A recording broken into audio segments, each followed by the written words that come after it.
Hello दोस्तों, स्वागत है आप सभी का हमारे यूट्यूब चैनल पैसे की बात में। दोस्तों, नीति आयोग ने अपना पहला लिस्ट गवर्नमेंट को सबमिट कर दिया है, जिसमें 12 सरकारी कंपनियों के प्राइवेटाइजेशन करने का सजेशन शामिल है।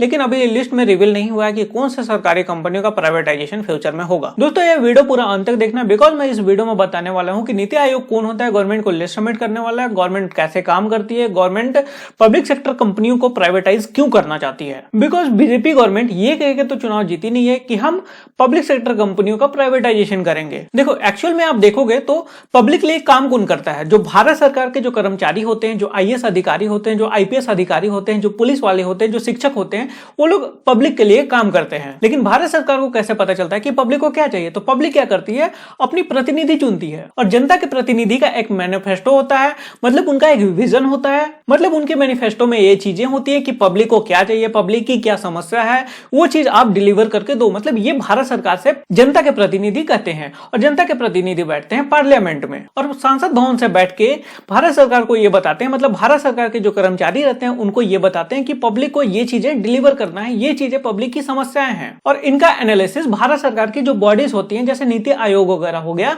ये सब इनका एनालिसिस करते हैं, इनको सजेशन देते हैं कि भाई आपने जो अपना जो मैनिफेस्टो दिया है, मतलब आपने जो पब्लिक की समस्याएं बताई हैं, उनका ऐसे निराकरण करना है। एंड कुछ अपना सजेशन भी ये लोग जनता के प्रतिनिधि को देते हैं कि भाई ये करेंगे तो ज्यादा बेहतर है। अब इनका सजेशन जाता है जनता के प्रतिनिधि के पास, इसके बाद में फिर वो चीजें पार्लियामेंट से पास होती है, मतलब जनता के प्रतिनिधि यहाँ पे वोट करके वो चीजों को पास करते हैं। आपको ये चीजें तो समझ में आ गई कि सरकारें काम कैसे करती है। ये जनता के प्रतिनिधि होते हैं, और ये गवर्नमेंट की कमिटीज होती हैं। यहाँ पे हाईली एजुकेटेड लोग बैठे हुए होते हैं। अब यहाँ पे होता क्या है कि ये लोग बताते हैं कि भाई जनता की ये प्रॉब्लम है, और ये लोग बताते हैं कि आप ये काम करोगे तो ज्यादा बेटर है। तो इस तरीके से गवर्नमेंट काम करता है। मैं बिल्कुल एकदम आसान भाषा में समझा रहा हूँ, ज्यादा पढ़े लिखे लोगों के लिए यह वीडियो नहीं है। तो अब हम लोग बात करते हैं नीति आयोग क्या है। देखो, नीति आयोग से पहले हुआ करता था प्लानिंग कमीशन। जैसे जनता के प्रतिनिधि आते थे 5 साल के लिए चुन के, तो उनका 5 साल का ये प्लानिंग किया करती थी। आपने कहीं ना कहीं ये जरूर सुना होगा पंचवर्षीय योजना के बारे में।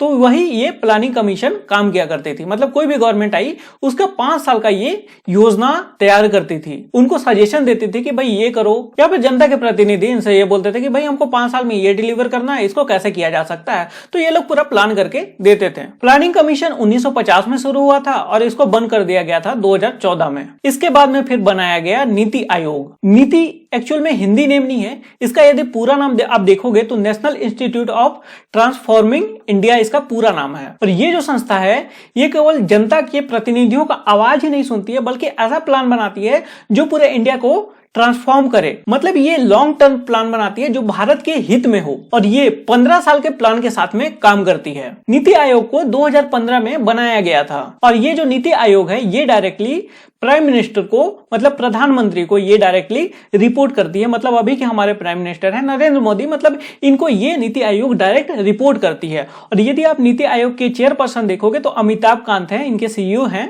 और ये एक आईएएस ऑफिसर हैं। आप विकिपीडिया में इनका प्रोफाइल वगैरह भी देख सकते हो। और ये जो सरकारी कंपनियों का प्राइवेटाइजेशन वाला खेल है, ये नीति आयोग या फिर अन्य गवर्नमेंट की जो कमेटी बैठती है, जहां पे हाईली एजुकेटेड लोग रहते हैं, उन लोग प्लान करते हैं कि भाई लॉन्ग टर्म में भारत के हित के लिए क्या हो सकता है, क्या किया जाए जिसमें भारत का हित हो। यहाँ पे केवल जनता के प्रतिनिधियों का डिसीजन नहीं है, ये भारत सरकार में बैठे हाईली एजुकेटेड लोगों का भी डिसीजन है। और यहाँ पे जो प्राइवेटाइजेशन की बात है, ये पूर्ण तरीके से प्राइवेटाइजेशन करने की बात नहीं हो रही है। जैसे यदि हम बैंकों का ही ले ले, तो पहले क्या था, 25-30 सरकारी बैंक हुआ करते थे। तो बस यही कहा जा रहा है कि उसको कम करके 5 कर दीजिए, कुछ को मर्ज कर दीजिए, कुछ को प्राइवेटाइज कर दीजिए। मर्जर वाला प्रोसेस था, वो कंप्लीट हो चुका है। अभी प्राइवेटाइजेशन वाला प्रक्रिया अभी चालू होने वाला है, और लास्ट में 4-5 बैंक बचेंगे। ये अपना ब्रांच नेटवर्क बढ़ा के आराम से पब्लिक को सर्विस दे सकते हैं। और इसमें भी जैसे इनका ब्रांच नेटवर्क बढ़ेगा, तो इसमें भी जॉब ऑलरेडी क्रिएट होंगी ही।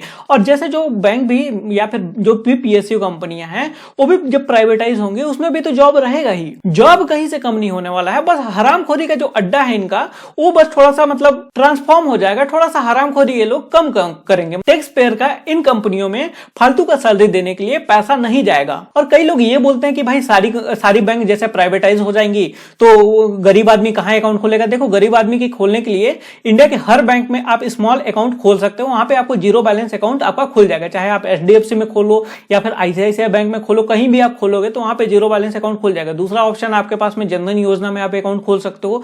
तीसरा आपके पास में ऑप्शन है 4-5 आपके पास में सरकारी बैंक रहेगी जिसका लोगो आपको अच्छा लगे, जिसका आपको मोबाइल बैंकिंग पसंद है, उसमें आप जाके अकाउंट खोल लो, या फिर चाहो तो चारों के चारों बैंक में खोल लो। और पब्लिक के लिए ऑप्शन का भरमार है। और एक्चुअल में जो बड़ी बैंक रहेंगी, जैसे जो 4-5 बड़ी बैंक, जैसे बड़ी जो सरकारी बैंक बचेंगी, वो काफी अच्छे तरीके से एक्सपेंड भी कर सकती हैं, आउट ऑफ इंडिया भी सर्विस दे सकती हैं। जैसे आउट ऑफ इंडिया में जो इंडिया के जो बिजनेसमैन हैं वो आउट ऑफ इंडिया में वर्क करते हैं, तो वहां पे पब्लिक सेक्टर बैंक ब्रांचेस अपना खोल सकती है, वहां पे उनको अच्छी सर्विस दे सकती है। मतलब एक्सपेंशन तो होता रहेगा ना इनका। लेकिन जो अभी की डेट में जो छोटी बैंक थी, जो लगातार 1000 करोड़ 2000 करोड़ 4000 करोड़ का जो लॉस उठा रही है पिछले 4-5 साल से, जो अंडर पीसीए फ्रेमवर्क में है, उनको तो भाई कहीं ना कहीं ठिकाना लगाना ही पड़ेगा। अब वो जो बैंक है जो लॉस में चल रही है, वो दूसरे लोगों को क्या जॉब देंगी, बल्कि वो खुद भी डूबेंगी और पब्लिक का पैसा भी डुबाएंगी। इसीलिए प्राइवेटाइजेशन किया जा रहा है। तो इसमें घबराओ मत, पब्लिक के लिए सारा ऑप्शन अवेलेबल है और जॉब की भी कोई भी कमी नहीं होने वाली है। इवन जो प्राइवेट बैंक के जो कर्मचारी हैं वो पब्लिक सेक्टर बैंक के कर्मचारी से ज्यादा कमाते हैं। अभी तो मेरे को करेंटली नहीं पता कि हाईएस्ट पेड सीईओ कौन है,